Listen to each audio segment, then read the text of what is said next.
Hi, I'm Lisa, the artist behind Lachri Fine Art. It is Tuesday, so once again, I am critiquing one of your original paintings or drawings.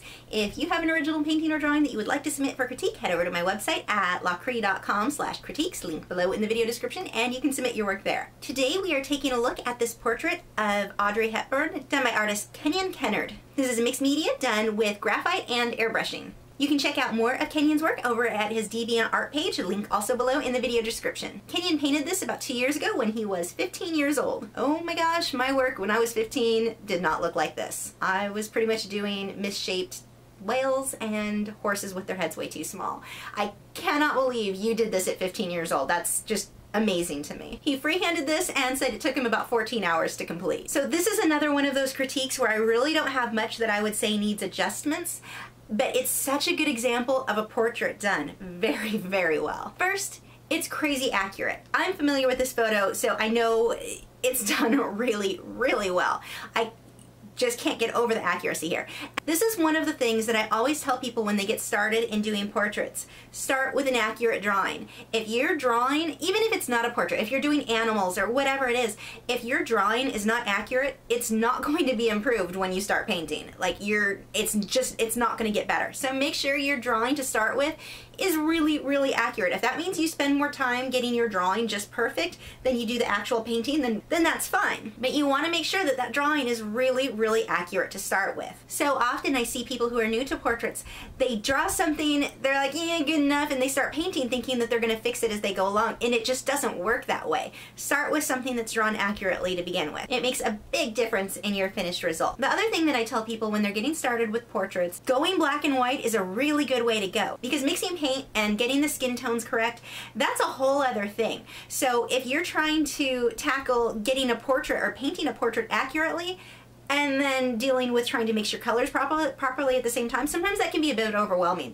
So it's a good idea. I like to have people start off doing their portraits, even if it's painting, do it in black and white, or do it in graphite. Either way, get comfortable with doing things that are in grayscale before you hit the color. It just makes it a lot easier when you do move on to color, because you have that experience under your belt at that point. The next thing on this that really stands out to me are her clothes. Oh my gosh, the texture in this is amazing. That detail is just so beautifully done. And again, going back to the contrast, this painting, you copied the photo so well. The other thing to keep in mind when you're doing portraits, start off with a good reference photo. The photo that he used is pretty well known. It's a close-up of her face. It's not her standing across the yard or anything like that where you can't see the detail. You can see what you need to see in this photo. The other thing is the lighting. Such gorgeous lighting on this. And a lot of times what happens is we take photos with our cell phones or whatever, and the photos are just washed out, bad lighting, not great angles, they're not close-ups of the people's face. There's just a lot of not so ideal situations that happen when we take our own photos. So when you're learning to do portraits, I do recommend find quality photos, and actors and actresses are the easiest way to go. Now, copyright issues, yeah, you are violating copyright. However, when we're learning, it's not really a big deal because we're not going to sell that. We're not making prints. If you're making prints, then that becomes an issue. But as far as just learning and getting the hang of doing this yourself, go find good pictures of actors or actresses just to get used to drawing people, just to get a hang of it, because they typically have had quality photographs taken of themselves. Finding photos of actors and actresses like this, it just makes it a lot easier to learn and to get those techniques down because you're working from a good photograph in the first place. And eventually you'll get to the point where you've done so many portraits that you can take a photograph that's not so good and make it amazing. But you're not going to get to the point where you can really do that unless you've worked from amazing photographs and understand what makes those better than normal snapshots we have of our family members. This one is also a really good example of having the skin tones very, very light and the background very light, and how to use shading to create the outside edge of the face. It's not a heavy line, it's not actually outlined, there's shadows. Everything is shadows. When you do portraits, there's very few areas around, sometimes around the nostrils, the mouth, the eyes, depending on how they're shaped or how much makeup the woman has if it is a woman. Most of the time, everything should be very soft. Everything boils down to shadows. So looking at her face, the edge of her nose, her eye there, her mouth, her the shading under her chin. The way that the shading is done here, you can see it's not just a line, it's a shadow. It fades from dark to light. It's just really, really softly done.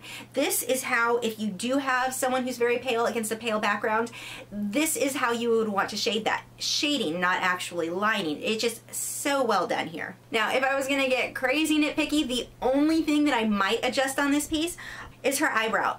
There's such a harsh contrast between the dark area and the light area, and there is a difference in the original photo there, but I would probably take the lighter, larger area of her eyebrow and just darken it a little bit more so that it blends more with the darker portion of her eyebrow, because right now it almost looks like a shadow or something like that. So if you darken it up a little, it would just bring them together better. But that's getting crazy nitpicky because there's just nothing on this piece that I would really adjust. One more thing that I really like about this piece is that you weren't afraid to get the contrast, and that is something that can be so scary, getting your lights right up against your darkest darks. But it's striking. It looks amazing. It just came out so well. So thank you so much for sharing this, Kenyon. It is just, again, it's such a good example of a portrait that's really, really well done in so many different aspects that we can all take and apply to our own portraits to make them better. You did such a wonderful job on this. And if any of you guys would like to submit one of your original paintings or drawings for critique, head over to my website at lachri.com/critiques, link below in the video description, and you can submit your work there. I have new video critiques every Tuesday, my own speed paintings, drawings, and tutorials every Wednesday, and vlogs most weekends. So please, please subscribe if you haven't already, and follow me on Facebook, Twitter, Instagram, Tumblr, all those social media sites, links below in the video description to keep up with the news and my newest work. And head back tomorrow where I will be doing a demonstration on this surreal waterfall scene. I'll see you guys tomorrow.